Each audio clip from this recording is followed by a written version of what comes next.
Assalamualaikum warahmatullahi wabarakatuh. Salam guru penggerak. Perkenalkan, saya Eka Cici Rahayu, calon guru penggerak angkatan 11 dari UPTD SMP Negeri 3 Jabung, Kabupaten Lampung Timur.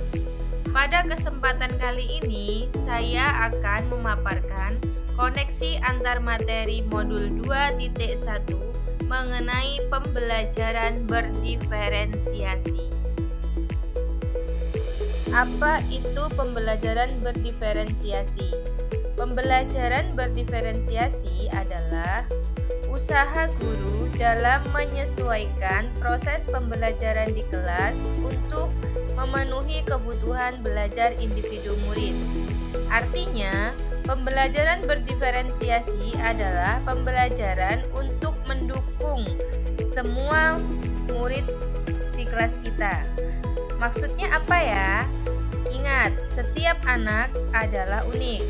Mereka mempunyai kekurangan dan kelebihannya masing-masing. Begitu pula dengan minat, gaya belajar, kebiasaan, pola pikir, kemampuan literasi, dan lain-lain. Disinilah diperlukan usaha guru untuk dapat memenuhi kebutuhan belajar murid yang berbeda-beda agar mereka merasa nyaman saat belajar di kelas dan tentunya tujuan pembelajaran dapat tercapai.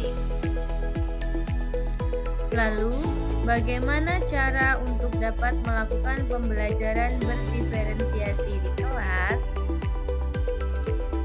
Agar dapat melakukan pembelajaran berdiferensiasi, guru harus memahami tujuan pembelajaran terlebih dahulu.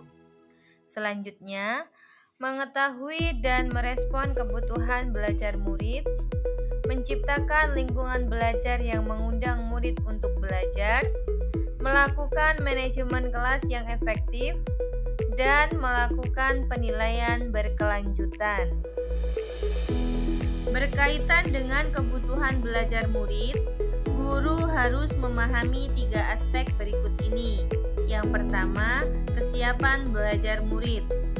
Kesiapan belajar mengharuskan guru untuk menilai pengetahuan awal dan menentukan apa yang telah murid ketahui dan di mana murid berada. Yang kedua, minat belajar murid. Minat setiap anak pasti berbeda-beda.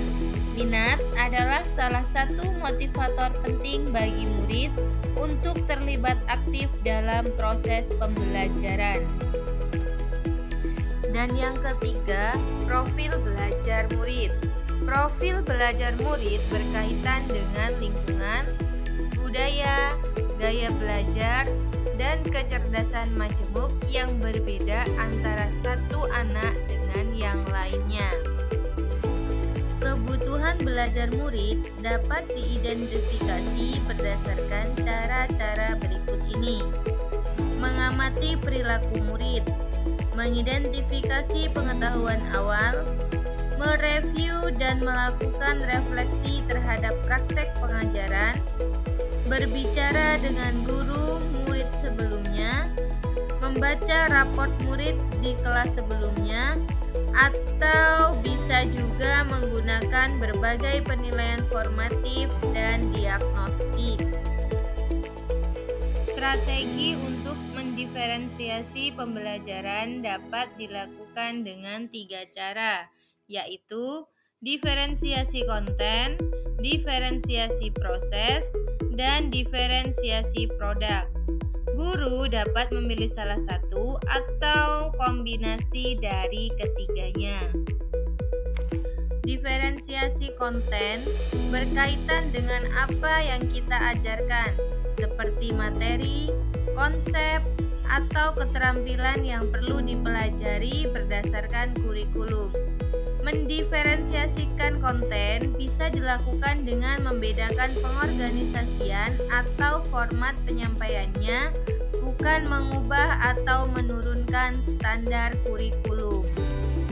Diferensiasi proses berupa kegiatan yang memungkinkan murid berlatih dan memahami atau memaknai konten dengan cara membedakan proses yang harus dijalani oleh murid. Dan diferensiasi produk berupa bukti yang menunjukkan apa yang murid telah pahami dengan cara membedakan atau memodifikasi produk sebagai hasil belajar murid, hasil latihan, penerapan dan pengembangan apa yang telah dipelajari. Lalu, adakah keterkaitan antara modul pembelajaran berdiferensiasi dengan modul-modul sebelumnya? Tentu saja ada. Untuk dapat melakukan pembelajaran berdiferensiasi, maka guru harus berusaha memenuhi kebutuhan belajar anak sesuai dengan kodrat alam dan kodrat zaman berdasarkan filosofi Ki Hajar Dewantara. Dalam melakukan pembelajaran berdiferensiasi, seorang guru penggerak harus berpihak pada murid, reflektif, mandiri, kolaboratif, dan inovatif untuk menciptakan pembelajaran berdiferensiasi agar dapat memenuhi kebutuhan murid. Dengan demikian, seorang guru penggerak dapat mewujudkan kepemimpinan murid. Hal ini sesuai dengan nilai dan peran guru penggerak.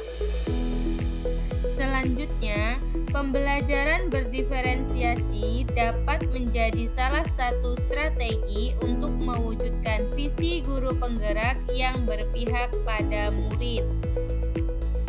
Dan dalam pelaksanaan pembelajaran berdiferensiasi antara guru dan murid, harus ada kesepakatan kelas terlebih dahulu, agar proses pembelajaran dapat berjalan dengan baik sesuai dengan nilai-nilai budaya positif.